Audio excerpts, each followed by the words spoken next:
happening, fellas? Check out this absolutely stunning 1981 Yamaha It125. Super rare piece. Very few of these survive because they're such fun bikes to ride. Frankly, most of them are ridden into the ground. This one was spared the ides of time and abuse by my good friend Michael Nardone, who is a 65-year-old New England former champion hill climber and still competes in hill climbs on his Harley Davidson XR750 hill climber. And if you know what that is, you know what kind of guy we're talking about here. Matter of fact, not just this 125, but this YZ490 over here is his bike too. Both of these he bought down and wanted us to sell for him. So back to the 125. He used this primarily as a way to zoom around the pits. It was a way for him to get around the pits, because some of the pits are pretty tall. Guys, feast your eyes on this classic 1981 Yamaha It125. Super rare, mainly because they're so much fun to ride that most of these got ridden into the ground. This one was spared the ides of time because it was owned by a good friend of mine, Mike Nardone, who's 65 years old, and he used it mainly as a pit bike. He races AMA Pro hill climber. He has a Harley Davidson XR750 hill climber, and he would use this to ride around the pits because sometimes you might be parked a half mile from the line, and Mike's no spring chicken, but that's mainly what it was used for. And he needed to come up with some money because he was getting knee replacement surgery. So he said, hey, can you sell a couple of my bikes? He dropped this off, and I was like, absolutely, we'll have no problem finding this baby a new home. And before we got it ready for sale, we went right through it top to bottom. I'd sign off on this one. This one's Kaplan America approved. But before I tell you everything we did on it, let me give you a quick riding demo because we'll let the bike speak for itself.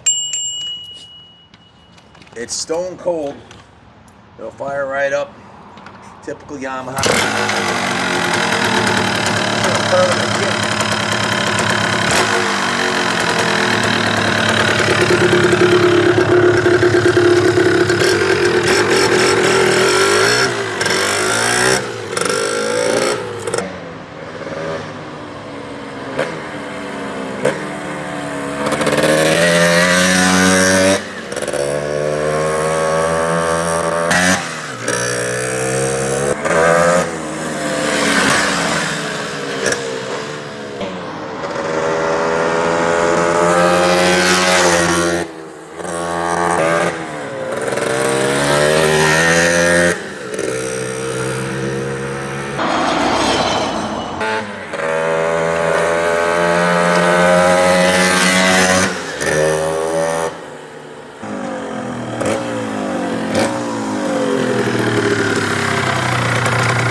Guys, if you remember the history of these air-cooled 125s, Yamaha had a YZ version, which this was based off of. They also made the IT, which was the off-road racing version, this one, and they made a DT, which was a dual sport model that had street lights on it and everything and turn signals.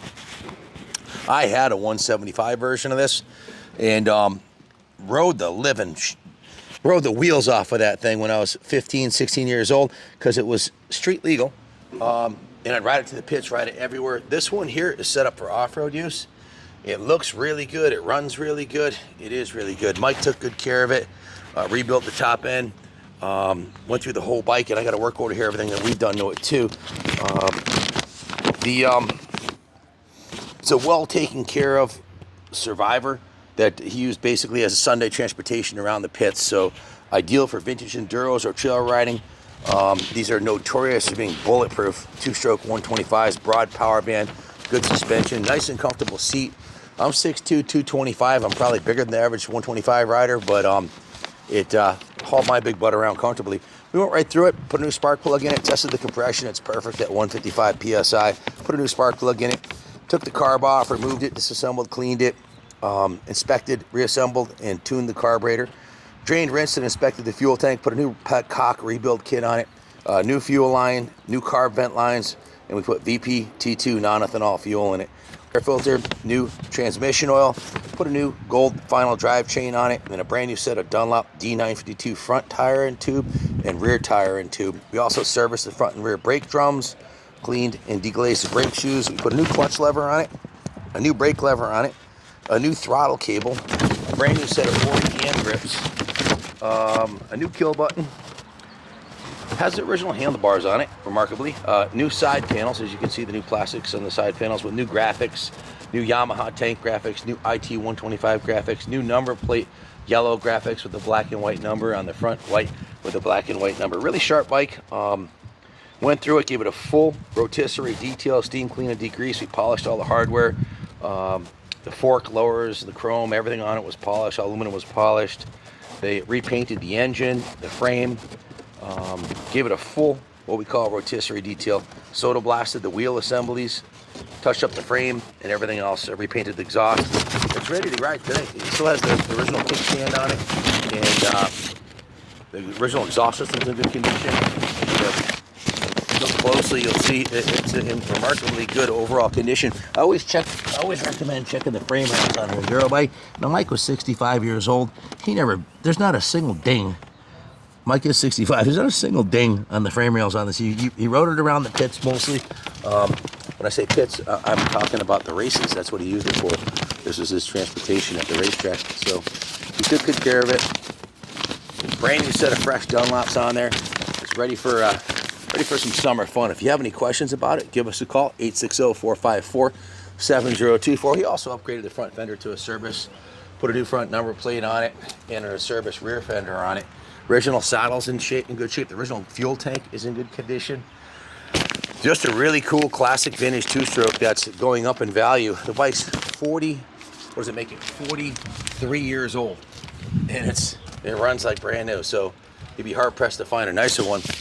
I've never had one of these in our inventory in the 13 years and close to 10,000 bikes we've sold so far. I've never had an IT125. Super rare, 1 year only model. And ironically, I have not only one, but two. Now this one looks like it just came off the showroom floor. It's all stock, original. This one has a headlight and the taillight on it. I forgot to mention that one has a K&N air filter with an air box delete, so it's tuned up a little bit, maybe. But this one's got the original air box. I'll go over this one separately, but to see two of these in one spot is just absolutely freaking unheard of, let alone one. So it's weird how when it rains it pours. I mean, sometimes we get really rare bikes in that we haven't seen before, like the IT125, but to get two of them is remarkable. If you have any questions about Mike's IT125, it's our IT now. We purchased it from him and reconditioned it, and it's ready for a new home for the next 43 years. They're going up in value. They're classics. Hard to find them in this kind of shape. Well sorted out, wizard tuned, and ready for the next 40 years. Thanks for watching, and God bless America.